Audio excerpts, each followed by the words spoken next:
Welcome back to the channel, guys. It's MAZZ back again today with another video for you guys.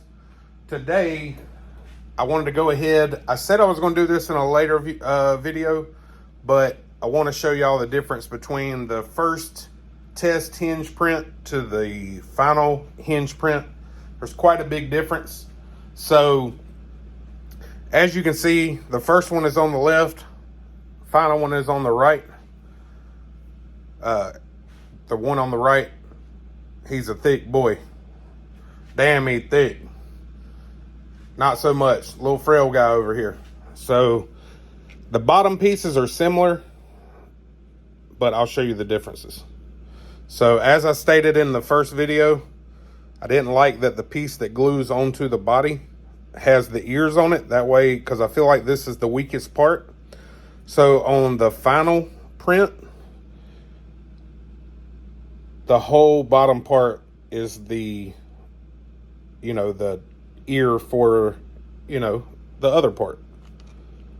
But your ears are now on the bolted piece. So this will go in the back of the truck. If this breaks a tab off on one of these ears, I can quickly print another one and bolt it straight in. So this piece and this piece, you can see what I've changed. Ears were on this one, not on this one. We got this whole tab here. So also thickness wise, it's about double the thickness, about double the weight as well. So this is a chunky part.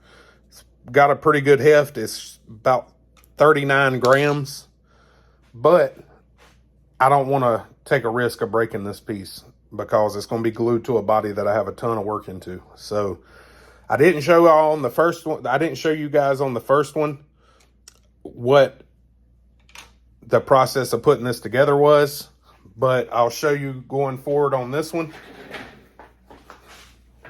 So I've already tapped these holes and tapped these holes as well.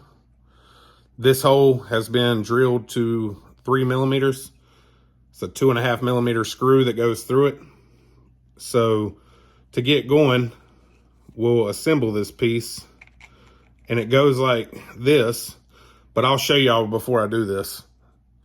So when it's laid down, when the body's down like this, or it would be laid up, the flat part here engages here, and I took a little bit off the ears so that they don't engage as much.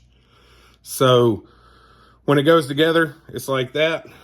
We'll take our screws with a washer, and let me grab, I'm not gonna run these all in by hand. We'll cheat a little bit since we're on video.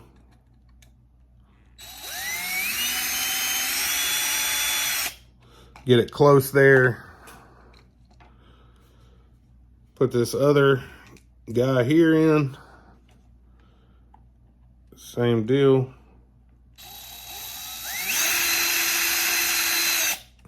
Almost all the way down. Then I can get my tension set right.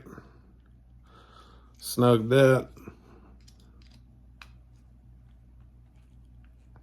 Snug that guy there. Back off just a touch. Back off just a touch. And that's about perfect right there. So now, as you can see, it hinges. And that washer will keep the screw from wanting to grab the print and back out. So now we have to slide it in the frame. This isn't the cleanest part because I've already slid it in there one time to make sure it fit. We get the truck turned here, right here between the rails. That's where we're putting it in. That's what she said. Goes right in there. There is a little step on the bottom of it, so you can push it right there to the step. And then right before it bottoms out, that's where the screws are lined up. So, sorry for the squeaky tires there, guys, but let's see.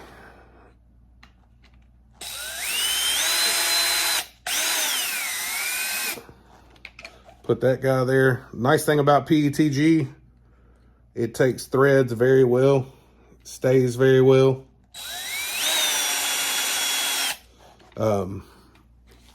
Not like resin or something like that that strips out very easily or crumbles more. PETG takes threads very nice.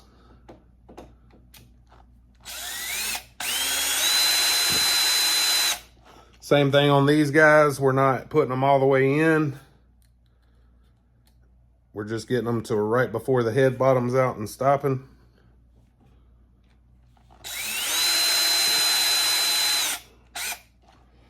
And then we'll go back with our driver. And you can even, may be able to hear it if I shut my big dumb mouth. You can hear it actually creaking every time I go to turn it. And that's how tight those threads are holding. No worries on this thing stripping out.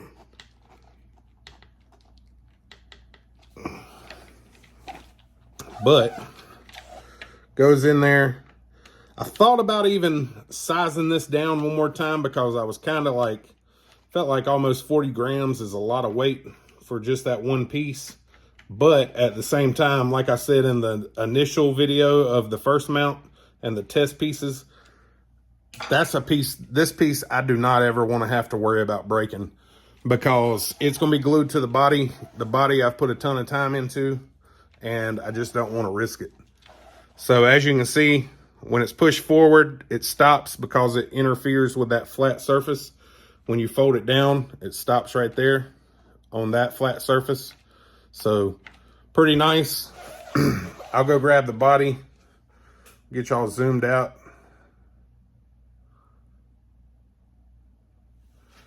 Go grab the body. We'll sit that guy on there. Ready to get this body in final prime, but it's been raining here and I'm working in a basement, so gets moisture and you know the barometer has been on the high side here lately. But you put that guy on there, squeeze the mount, it pops straight into the license plate frame and sits perfectly level as the first one did. If I let go of it, it droops. As you see, it pulls up the front, pull all the way up. The bottom of the rear is touching and the front is just barely touching. But as you can see, the body will hinge straight up. I still now have more room because I stated I moved that pivot down. So we have more room there. And when it comes back down, it'll pop right back down on those sliders. And we're still perfect there. Next time we do some mounts will be for the front, and we'll do the mag mounts for the front, and I'll bring y'all back and show y'all what I do for it. But like always, like, comment, and subscribe. Hit that notification bell. And until next time, guys, y'all have a good one.